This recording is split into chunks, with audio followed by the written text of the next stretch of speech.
What is good, YouTube? Quinn Wade basketball analysis coming to y'all with a quick video. We're going to talk about the Eastern Conference today and the order that I believe that will happen from the bottom to the play-in all the way to the top eight. So we're going to start at the bottom.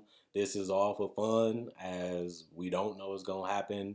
But people love seeing these videos and people wanted to see what I thought and the order that I will put the standings in from 15 to 1. So here we go. I have the Pistons being the worst team in the Eastern Conference. They've been there basically the whole year. They actually got worse to me talent wise. And to me, I don't really see any way that they can really finish better unless a team suffers a major injury. Other than that, we can move on. Magic, they sold basically everybody. Fournier is gone. Vucevic is gone. They have no faults. They have no Jonathan Isaac. And to me, they going in a complete rebuild, and that's what they should do because they wasn't really getting much or nowhere anyway. But other than that, we can move on to the Wizards. The Wizards have been bad. I thought they would be bad, and they have been bad, mainly because Russ has been inconsistent and Bradley Beal has really took a lot of shots, but they just don't have the talent around them defensively. This team is one of the worst defensive teams I have ever seen, and they just don't have the offensive weapons that can consistently bring it each and every night on both ends of the court. And if you can't be a great offensive team or a great defensive team, then what are you? Just a basketball team, and that's why they have been bad, even though they have a two-headed monster. The 12th, I have the Cavaliers finishing there just because they have a lot of problems with youth. They're going to lose Drummond, and their duo to me is not good enough. I like Isaac Okoro. I like Darius Garland. I obviously like Colin Sexton, but they just don't know how to close games. They just don't know how to win games at the consistent level. And if you're not going to defend, you're not going to be able to score, and you're going to lose a big part of your identity with Drummond. Even though he hasn't been the greatest player, he has been one of the best players at his position. And you're going to lose him for nothing. And on top of that, I think that this teams get worse. And even though they should be able to win enough games to finish 12, they're going to be one of the worst teams in the league. The Raptors, they have a problem where they have a good coach, they have good pieces, they just don't have enough talent around them. I felt like that coming into this year. They went up and really got into that playoff spot, but they couldn't hold it. And then they had injuries and all this chaos happening, just like a lot of other teams. And they just came back to earth, and maybe they can go on a small win streak throughout the year to give themselves a chance to make the playoffs. Obviously, they might do it just because they kept Kyle Lowry, but will that be enough? I don't think so. I have them finishing 11th. 10th, this is just because I like Karis LeVert. I like Sabonis. I like the coach that they have had. It's just that they just don't have the defense and they just don't have the talent. With TJ Warren missing the whole season, that's a big part of their offense, a big part of what they do on both sides of the court, and not being able to replace that or even have another guy that can put the ball in the basket that like him outside of Karis, they just don't have enough either. So I have them finishing 10th. The Bulls, I feel like they will move up, but we just don't know what they are yet. We don't know how well Vucevic and Levine will play together. They're not going to be a great defensive team. Will their offense be good enough? They don't have the pieces to me to have an elite level offense just because Laurie Marketing is always in and out the lineup. Kobe White has been inconsistent, but he can get hot, but he also can go cold. Zach LaVine has been amazing this year. That's why he was an all-star. But one player isn't enough to be able to win in the NBA. And we have seen that with teams like the Wizards that have two-star players that play at the all-star level. But there's obviously not enough if you don't have the right pieces around them that can consistently contribute.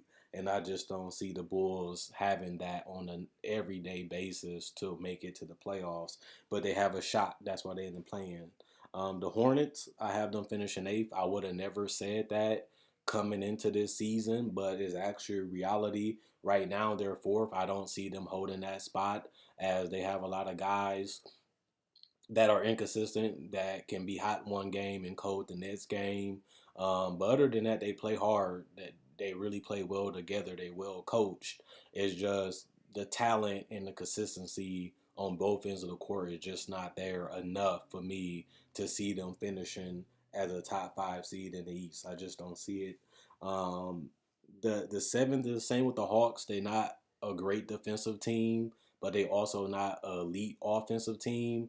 And even though they have the pieces to be great, is only on one end of the floor. And this team can be tough to defend. This team can be frustrating to play against, but they also a field day at the same time. But I like the John Collins, Clint Capella, Trae Young, trio, and they just have to find out what perimeter player is going to be there every night outside of Trae Young. Is it going to be Bogdanovich? Is it going to be Hunter? Is it going to be Reddish? Is it going to be a couple of them that night, even like Gallo? But that's the problem that they have had. The wings that they have an abundance of now just don't beat her from night to night. And that's a position that you have to be strong at, as majority of the best players are forwards or wings. And if they're not stepping up and they're not defending either, then what are you going to really do when you're trying to finish against the better teams in the East when it comes to teams trying to lock up a playoff spot? So I have the Hawks finishing outside of the top six, but they do make the playoffs like I had them this year. Another team that surprised us this year is the Knicks. Julius Randle was a bully in high school, was a bully in college. He has evolved and has changed his entire game to be a perimeter player that can post, also hit the jumper, also hit the three, also can play, make, and rebound at an elite level for his position. And he has become one of the biggest stories of this year, and it has went through the whole team. This team was supposed to be one of the worst teams in the league, and that's clearly not the case this entire season. I don't think it's something to sneeze at. That's why I have them finishing sixth. Their defense has been better. Their the ball movement has been better, and they're just playing the best basketball we have seen the Knicks play in a while. And just that alone is a good story, regardless of where they finish. Fifth, I have my Celtics. They have been one of the Jekyll Hyde teams of this year. One minute they look like they can compete with anybody, then the next minute they look like they don't have enough. We have to see how the Fournier fit works with them and give them a Gordon Hayward-esque player, but I think Gordon Hayward was better when healthy. But at the same time, they are missing that, and they are missing the scoring punch, and they are missing another perimeter creator and shooter. And now they have that. Now the fit, will he play well? Will he fit in? Is something that we still have to see. But the Celtics are around this already. They just win 2, 3 games, stay finish fifth. The Miami Heat has been one of the biggest inconsistent teams too, having injuries, guys in and out the lineup from COVID and whatever. But they have shown that they can finish fourth. I think that they put the pedal to the metal with the acquisitions that they have made, and the fact that they have kept their main entire core and young players together, and these are winning times. These are the most important times, and they have a lot of veterans too that have made the playoffs or know what it takes to win. As they were just in the NBA Finals not even a year ago, a couple months ago. I think the Heat finished fourth. They have a lot of wings. They have the bigs. They have the scoring. They have the drivers. They have the shooting. It's just about getting everybody on the court together and playing, Miami Heat style basketball that they have established the last 2 years. The Bucks, I have them finishing third. That's where they are now. I don't really see them going higher. I like the fact that they have been hungry, trying to win with Giannis as much as they can, and that's something that you have to do, as he has committed long term and he does want to bring a title to Milwaukee. That's really the only thing he has to do.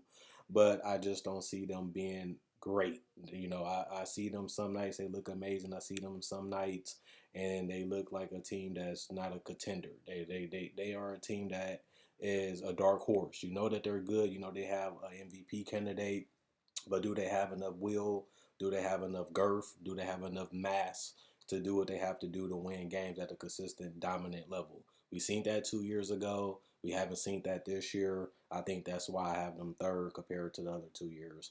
Number two, I have the Sixers. They have been fantastic all year. Joel Embiid was my MVP before he went down.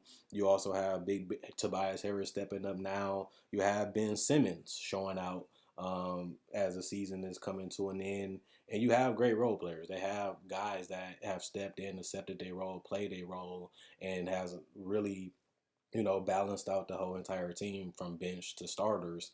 And that's what you have to have when you have star players that are established and know their game. You just have to find the right pieces to plug in and put around them. And I think Daryl Morey did a fantastic job of that. But you also have to give credit to Doc Rivers for figuring out how to utilize them and get the best out of the stars while also having role players playing at elite high level. And I think they have done that. Number one, I have the Nets. This is kind of what everybody would probably believe. They're only one game away from being there. They have basically held neck and neck with the Sixers. The Sixers have been resilient and they have been not giving up that number one spot. But I don't know if they can do it for the next 2 months.